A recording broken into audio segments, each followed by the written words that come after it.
आइए दोस्तों, मैं आज आपको मिलाती हूँ मेरे पेट से जो मैंने अडॉप्ट किया था 4 साल पहले।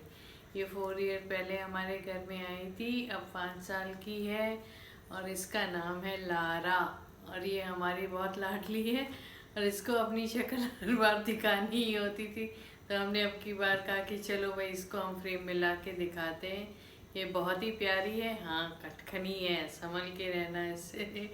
पर हम इसको बहुत प्यार देते हैं और हमेशा हमने डॉग अडॉप्ट किया है, तो हमें बहुत अच्छा लगता है। तो जर्नी को आज बढ़ाने के पहले मैंने सोचा आपको थोड़ा इसका ग्लिम्स दिखा दूँ, ये भी खुश हो गई। अब चलिए जर्नी को आगे बढ़ाएं। गुड इवनिंग फ्रेंड्स एंड नमस्कार मेरे फौजी भाई बहनों। जैसा कि आपको पता है, मेरा नाम स्मिता त्रिपाठी है। मैं एक डिफेंस ऑफिसर की वाइफ हूँ।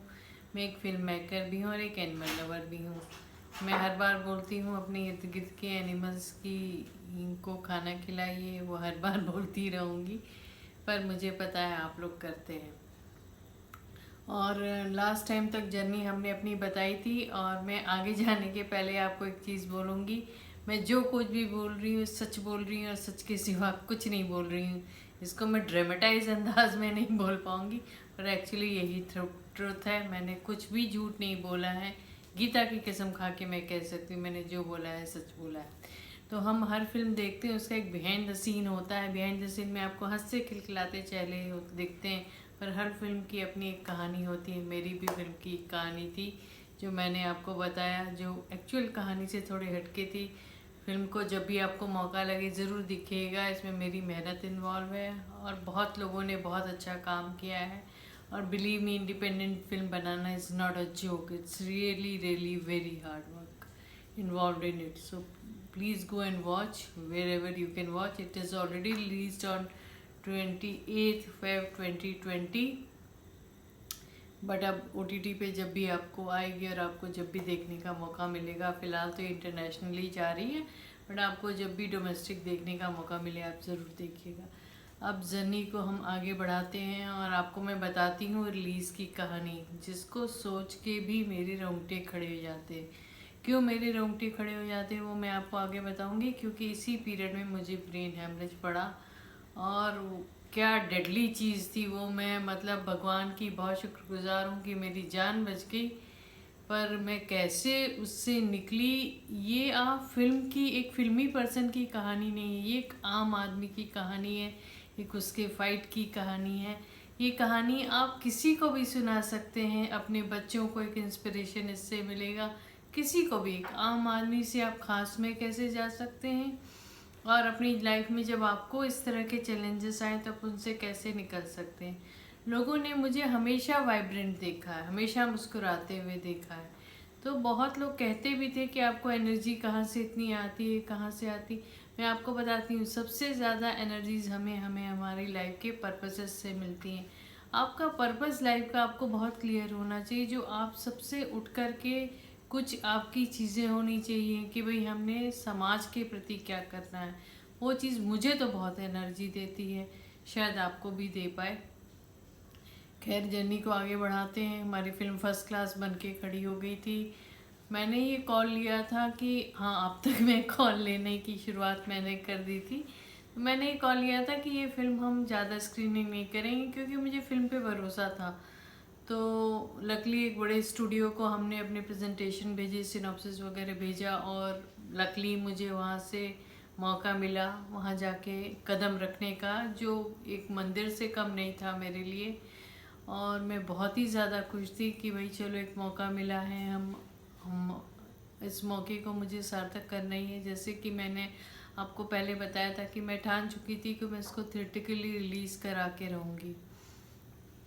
और भाई हम लोग तैयार व्यार होके, मैं और मेरा बेटा, हम मिलने गए, हमारा इंट्रो हुआ, मैंने कुछ ब्रीफिंग अपनी दी, अपनी फिल्म की कहानी बताई, और तय हुआ कि भाई फला फला दिन पे स्क्रीनिंग होगी, डिस्ट्रीब्यूशन के लोग देखेंगे इसको।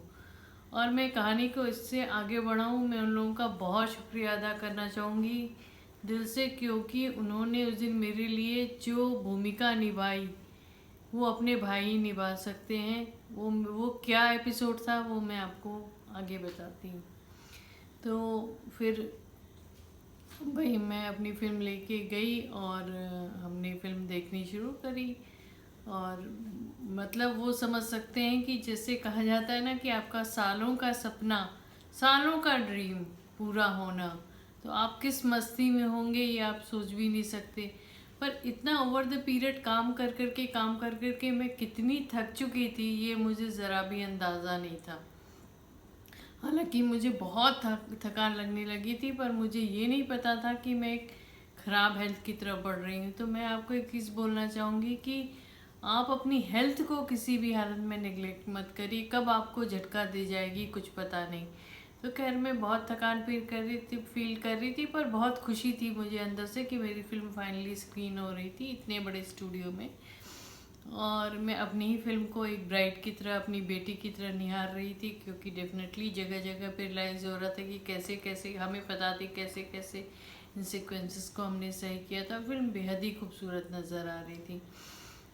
तो वो लोग फिल्म देख रहे थे और मैं देख रही थी कि भाई इनके रिएक्शन कैसे आते जा रहे हैं। मेरा सारा ध्यान रिएक्शंस पे था। फिर धीरे धीरे करके जब टाइम आया, आगे बढ़ी, इंटरवल का टाइम आया और इन्होंने लोगों ने मुझसे पूछा कि आप कुछ लेंगी। मैंने भी सोचा चलो एक कप चाय, तो भाई चाय नाश्ते वगैरह आ गए। मैं बहुत ही लकी मानूंगी अपने को। चाय नाश्ते आए और मुझे याद है आज भी, भेल थी उसमें और मैंने स्पून से उठाया उसको, अपने हाथ में रखा और मेरे हाथ से वो पूरा भेल नीचे गिर गया। मैं अपना हाथ भी नहीं उठा पा रही थी, स्पून भी नहीं उठा पा रही थी। And it was I thought इतना एम्बेरसिंग सिचुएशन मेरे लिए हो रहा है, ऐसा क्यों हो रहा है, मैं क्यों नहीं उठा पा रही हूँ। खैर चीज़ कंटिन्यू की गई, क्योंकि मैं इतनी फोकस थी अपनी फिल्म को लेके कि मैं अपने दिमाग को बिल्कुल भी डिस्ट्रैक्ट नहीं करना चाहती थी। और मैं उसके बाद से फिल्म ख़त्म हुई। अब भाई साहब मैं उठ ही ना पाऊँ, मैं उठने की कोशिश कर रही हूँ, मैं उठ ही ना पाऊँ। मैं कहा यार ये क्या हो रहा है। फिर मैंने नोटिस करना शुरू किया कि मुझे ये क्यों नहीं समझ में आ रहा है कि मेरा लेफ़्ट हैंड किधर है। मैं अपने लेफ़्ट हैंड को अपने राइट हैंड से पकड़ के ये सिग्नल दे रही थी कि ये मेरा लेफ़्ट हैंड है, ये मेरा लेफ़्ट हैंड है। इन्होंने देख लिया कि मुझे कुछ प्रॉब्लम हो रहा है। इन्होंने पूछा कि मैम आपको कुछ परेशानी हो रही है क्या, आप कुछ अनकंफर्टेबल दिख रहे हो। मैंने कहा मुझे लगा मेरा पैर शायद सो गया होगा। मैंने कहा मेरा पैर शायद सो गया है और मैं जो हूँ वो उठने की कोशिश कर रही हूँ। तो उन्होंने मुझे कहा कि चलिए हम आपको उठा के चलाते हैं, शायद आपका पैर उससे ठीक हो जाएगा। और इन्होंने मुझे उठाया।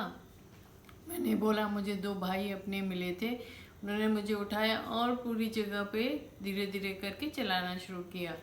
उससे भी चीज़ें ठीक ना हो पाए और मुझे धीरे धीरे लग रहा था कि मैं हाफ साइड का कंट्रोल अपना खो रही हूँ। और फिर तब इन्होंने देख लिया कि फिर बोले कि हम आपको नीचे लेके चलते हैं, मैम डॉक्टर को बुला दें क्या। मैंने मना कर दिया, नहीं मेरे फैमिली डॉक्टर्स थे, मैं उनसे बात कर लूँगी। बेचारे मुझे नीचे तक छोड़ने आए, गाड़ी में बैठाया और मैं घर पे आई। घर पे आकर के मैं ड्राइवर को बोला तेज़ी से गाड़ी चलाओ। और हर लम्हा मैं मेरे बेटे को भी लग रहा था कि माँ को कुछ हो गया है और वो भी बहुत ही परेशान था। हमने कहा ड्राइवर गाड़ी तेज़ भगाओ, और आपको पता है कि बॉम्बे का जैम कैसे होता है। और ड्राइवर ने, और मेरे को पल पल लग रहा था कि बाप रे मैं कैसे ये जर्नी क्रॉस करूँगी। मेरी लाइफ का सबसे हार्ड डे था और मुझे पता नहीं था कि मैं हाफ सेमी पैरालाइज हो चुकी थी। मुझे बाद में पता चला कि मुझे ब्रेन हैमरेज का अटैक पड़ा था। अब ये कहानी और क्या थी ये मैं आपको अगले एपिसोड में सुनाऊंगी कि मैंने कैसे इसको ओवरकम किया और उसके बाद रिलीज़ किया। वो मैं आपको अगले एपिसोड में कवर करूंगी। तब तक के लिए सेफ रहिए, सुरक्षित रहिए, अच्छे काम करिए। अच्छे काम करना बहुत ज़रूरी है। आज 15 अगस्त का दिन है।